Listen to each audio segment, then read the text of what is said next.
Hi, welcome to Mathematics with Tom. I am Tom, and today we're going to solve a second order linear differential equation. We're going to find the null solution and one that has repeated roots. So we're going to solve, here's what we're going to solve. Y double prime minus 2y prime plus y equals 0. Our characteristic polynomial, we know, we can go straight to it. I'll write it down. Characteristic polynomial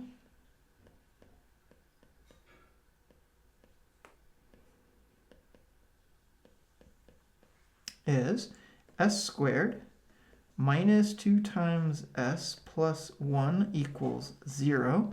You can use the quadratic formula if you'd like. Your variable is s. In this case, I'm going to factor this into s minus 1 times s minus 1 equals 0. Or you could write it like this, s minus 1 squared equals 0. Notice in this case, our roots are s1 equals 1, but so does s2. Well, there's a little bit of a change here because watch this. If I write this, the solution, my null solution, is c1 e to the s1t plus c2 e to the s2t.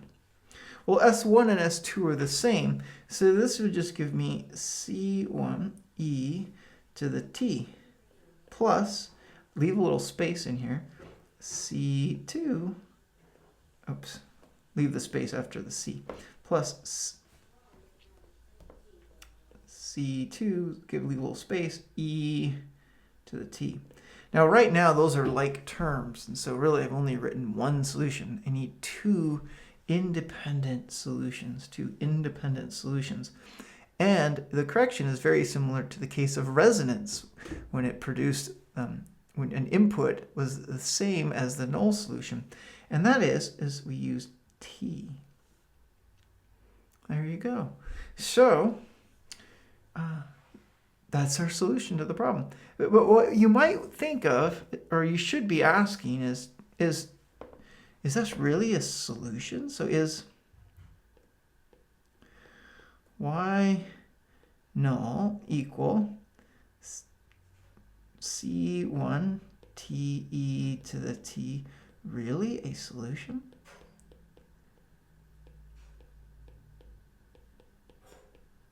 Whenever you can, if you're given the opportunity, you should always check. So let's do that. So then y null prime is going to be the first. So we'll make this c1 times t the first. So the derivative, we'll take the first. So that's c1t times the derivative of the second. That's e to the t. Plus the derivative of c1 times t. Well, that's just c1 times the second. E to the t. And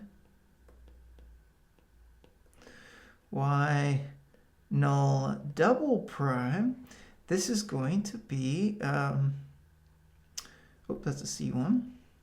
So that's going to be, again, we'll just crank this out. So now I'm going to have, oh, look, c1 t e to the t. We've already found that derivative. It's just, that was the first derivative that we took, and we got y null prime. So this is just y null prime. That's from the first term, plus c1 e to the t. And then, oh yeah, so we'll write this out. So I have c1t e to the t plus c1 e to the t plus c1 e to the t.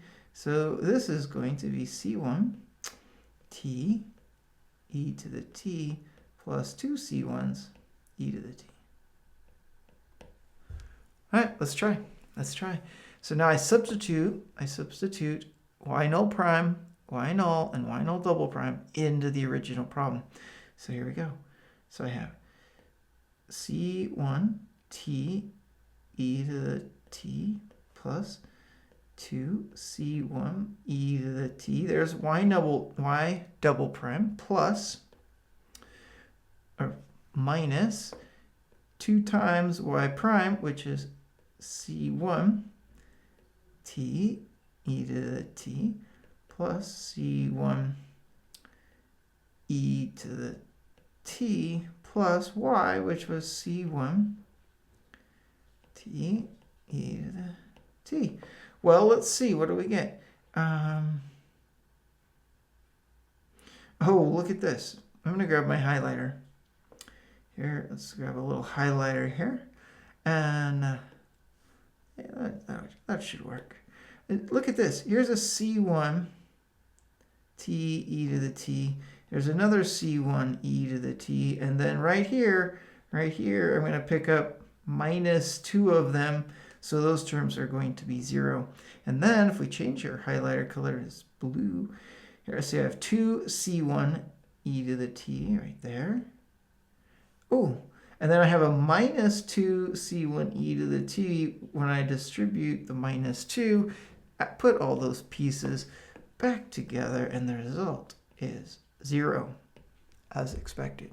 That's our solution with repeated roots. I hope that helps. Thanks for watching.